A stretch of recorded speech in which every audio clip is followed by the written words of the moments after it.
Halo teman-teman, perkenalkan nama saya Yunita Oktavia Monika dari Fakultas Ekonomi Jurusan Akuntansi Universitas Negeri Manado. Pada kesempatan kali ini, kita akan membahas tentang 10 standar audit profesional akuntan publik. Sebelum kita membahas tentang 10 standar profesional akuntan publik ini, kita akan membahas sedikit tentang pengertian dari standar audit. Berbicara mengenai standar audit, ini merupakan sebuah aturan yang ditetapkan agar bisa dijadikan sebagai pedoman khusus untuk menilai dan melakukan evaluasi. Evaluasi tersebut merupakan evaluasi mengenai laporan keuangan perusahaan tersebut. Proses auditing ini juga bisa dianggap sebagai sebuah proses melakukan pemeriksaan dan juga penilaian serta evaluasi mengenai hasil laporan keuangan. Yang pertama, competence atau suatu hal yang mengharuskan keahlian. Poin standar audit yang pertama ini masuk dalam standar umum. Dalam melakukan sebuah audit, tentu harus dilakukan oleh seorang dengan keahlian dan juga pelatihan teknis yang cukup. Seorang auditor diharuskan untuk bertindak sebagai seorang yang benar mahir dalam bidang akuntansi. Keahlian tersebut bisa dengan menempuh pendidikan formal maupun dengan pengalaman dalam mengikuti pelatihan. Adapun bentuk pelatihan yang ada mencakup sebuah pelatihan kesadaran untuk mengembangkan keterampilan dalam berbisnis maupun kegiatan perusahaan. Seorang auditor diharuskan untuk mempelajari, memahami, dan menerapkan ketentuan baru yang ada pada prinsip akuntansi dan juga standar auditing. Yang kedua, independence atau tidak terpengaruh. Bagi seorang auditor sangat penting untuk bersikap independen. Independen dalam hal ini yaitu tidak mudah terpengaruh oleh pihak manapun.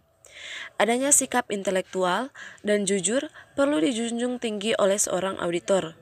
Sebuah profesi akuntan publik biasanya telah mengetahui kode etik akuntan Indonesia agar bisa mendapat sebuah kepercayaan. Meskipun sikap independensi ini masuk dalam kategori mutu pribadi dan tidak masuk dalam hal yang tercantum khusus dalam persepsi auditing, namun sikap ini sangat penting untuk dipertahankan. Semakin seorang auditor memiliki sikap baik, tentu hal tersebut berimbas pada kualitas yang ada. Yang ketiga adalah do professional care atau tingkat keprofesionalan. Maksud dari standar yang satu ini yaitu adanya sebuah sikap cermat dan seksama. Seorang auditor harus memiliki keterampilan dan mampu mengembangkan keterampilan tersebut. Keterampilan dalam hal cermat dan seksama tersebut untuk bisa mencerminkan seorang auditor yang profesional. Keprofesionalan akan menunjang keyakinan dalam melakukan evaluasi dalam laporan keuangan. Yang keempat adalah adequate planning dan proper supervision. Pada bagian standar audit ini termasuk dalam standar pekerjaan lapangan. Standar audit dalam kategori ini berisi mengenai sikap dan juga pengetahuan seorang akuntan publik. Tentunya hal ini bersangkutan dengan skill yang ada. Maksud dari standar ini yaitu sebuah pekerjaan harus memiliki rencana yang sangat baik. Poin ini menjelaskan bahwa seorang auditor memiliki penyerahan tanggung jawab. Pada poin ini menjelaskan tentang penyerahan tanggung jawab untuk merencanakan hal-hal yang terkait dengan pekerjaan. Yang kelima adalah pemahaman yang memadai atas struktur pengendalian intern. Standar pekerjaan lapangan yang satu ini berhubungan langkah atau strategi dalam melakukan pekerjaan. Ilmu yang ada akan membedakan hasil dari audit yang dilakukan.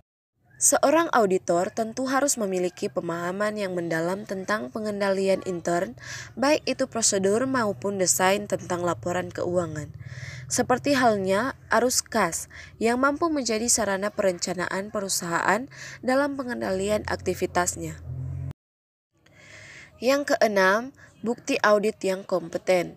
Sebagai hasil untuk melakukan evaluasi harus ada sebuah bukti. Dari analisis laporan keuangan tentu akan menghasilkan suatu pendapat. Pekerjaan oleh auditor untuk memberikan pendapat terhadap laporan keuangan tentunya berdasarkan evaluasi bukti audit. Bukti tersebut bersifat variatif dan tentu harus benar-benar objektif, relevan, dan tepat waktu. Yang ketujuh adalah financial statement present in accordance atau sesuai dengan prinsip akuntansi. Pada poin ini sudah memasuki tahap pelaporan. Pelaporan ini menjadi hasil akhir dari rangkaian standar audit. Maksud dari standar ini yaitu laporan audit harus menyatakan telah disusun sesuai dengan prinsip akuntansi yang berlaku umum. Hal tersebut mencakup konvensi, aturan prosedur yang dibutuhkan untuk membatasi praktik dalam akuntansi yang berlaku. Untuk standar pelaporan yang satu ini mengharuskan auditor menyajikan fakta dengan memberikan pendapat mengenai penyusunan laporan keuangan. Hal tersebut untuk memberikan gambar terhadap perusahaan dalam hal finansial. Yang kedelapan, konsistensi in the application atau harus konsistensi. Hasil laporan auditor tentu harus menunjukkan apabila ada ketidakkonsistenan penerapan prinsip akuntansi.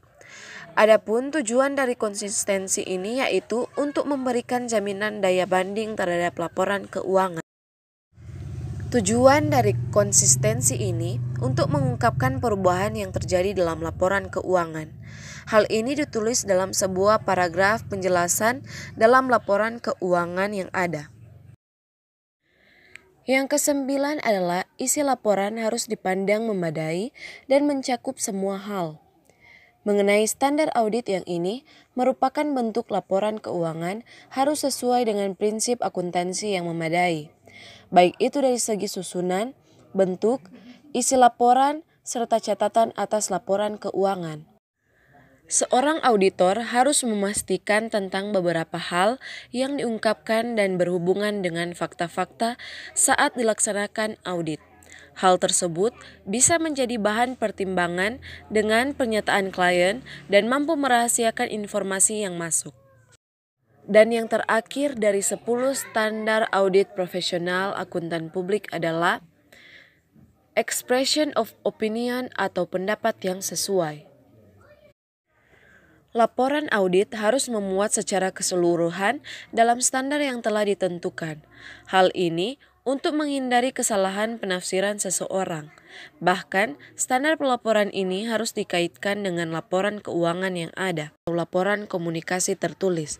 Ketika seorang akuntan menyerahkan hasil laporan yang disusun kepada pihak lain, maka akuntan tersebut dianggap terkait. Itulah pembahasan dari 10 standar audit profesional akuntan publik. Jika kalian menyukai video yang saya buat ini, silakan di like ataupun subscribe.